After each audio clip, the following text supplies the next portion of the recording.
G'day, here we are again at the Triumph Bar and Brewery. I'm a bit later tonight and I make no apology for that because I've been spending the afternoon and evening after knock-off catching up with some of my old mates that I haven't talked to in ages. And it's been energising and life-giving to spend time with them. And because of this internet business, I've been able to spend time with them face-to-face with Katrina. It's just been delightful.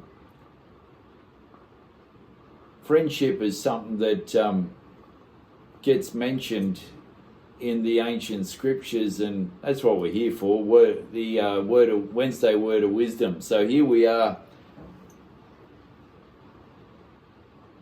as far back as probably 4,000, maybe 5,000 years ago. There's a story about a bloke named Abraham, and he's the person first mentioned in the Bible as having a friend. And you know who his friend was? It's God. People talk about worshipping God and fearing him and all the rest of it, but here he is mentioned as this bloke's friend. And as a friend, he saw him through some pretty hard times and some ups and downs through his life. And he is known as the father of faith. How about that? There's a lot of other mentions about friendship right through the scriptures because it's really important. You know, our culture carries on a lot about romantic love as being the most important thing about life.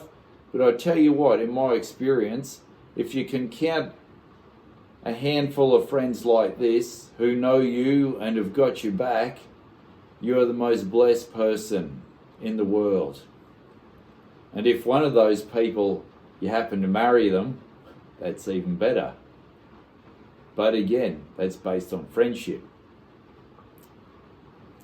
Another episode in the scriptures that always jumps out in my mind about friendship is 4 blokes in Mark's telling of Jesus' life. These 4 blokes have a sick mate, a 5th bloke, and they know that there is no help for him.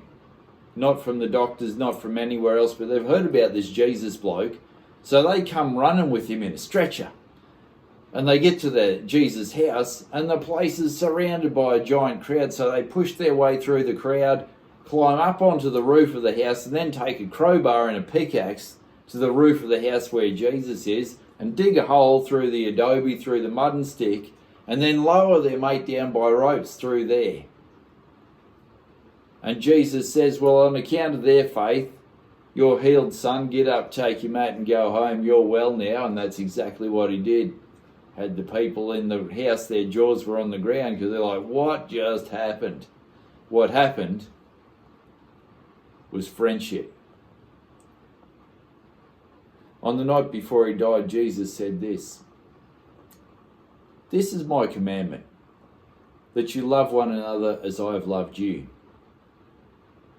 No greater love has anyone than this, than to lay down one's life for one's friends. You are my friends if you do what I command. I do not call you slaves any longer because the slave does not know what the master is up to. But I've called you friends because I've made known to you everything that I've heard from my dad." A friend who is someone who will back you up, who will bleed out for you, and who will completely let you in to what's going on in here and in here. Too often, especially in Australia and especially amongst blokes, we hold each other at arm's length because we are afraid to let people in, to be vulnerable. But vulnerability is a strength. Jesus is the strongest man that ever lived. And here he is on the night before he died, knowing that these blokes had run off and leave him for dead. And yet, in his strength, he opens up his heart and lets them in. But up to this point, he's kind of been like their boss. He's been teaching them the ropes for 3 years straight. And here at the end he says, you know what, you guys, you're not my slaves, you're not my students, you're my mates. You're my friends. And then he makes his friends a promise. You did not choose me, but I chose you. And I appointed you to go and bear fruit that will last. So you know what? The things they say and do, they're not going to fall on the ground and die. They're not going to go to dust. The things that they do will matter and will be everlasting.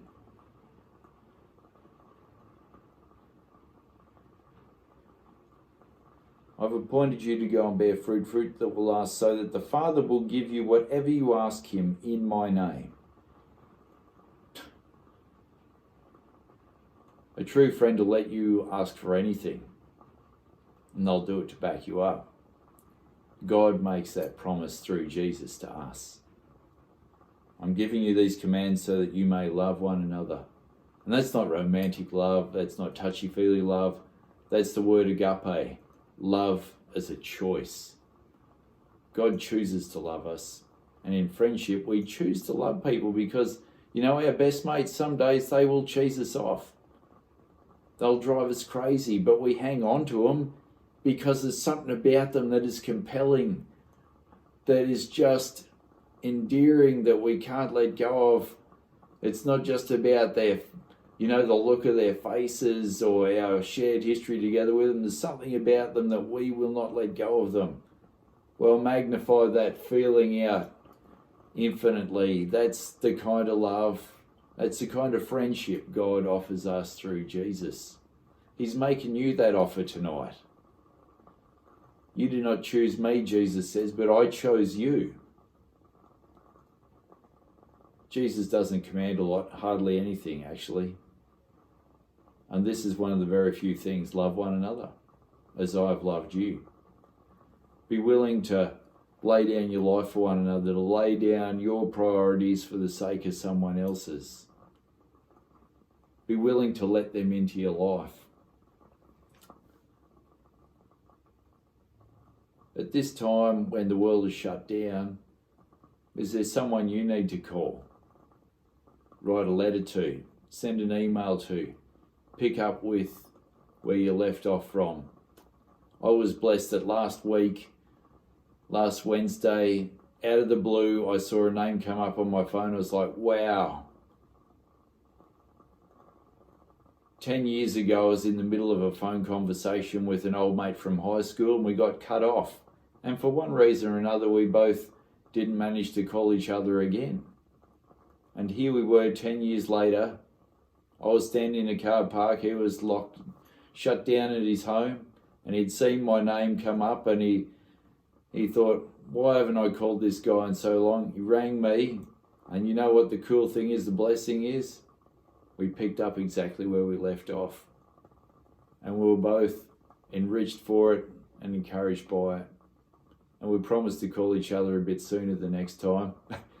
Katrina joked maybe that'll be in 5 years instead of 10 years. I hope it's sooner than that. But my friends, if there's someone you need to call tonight or in the next few days, there's someone you need to FaceTime with or email or check in with, go and do it. They need you as much as you need them. Love one another as Jesus loved us. Have a good night, guys, and I'll catch you again soon. Cheers.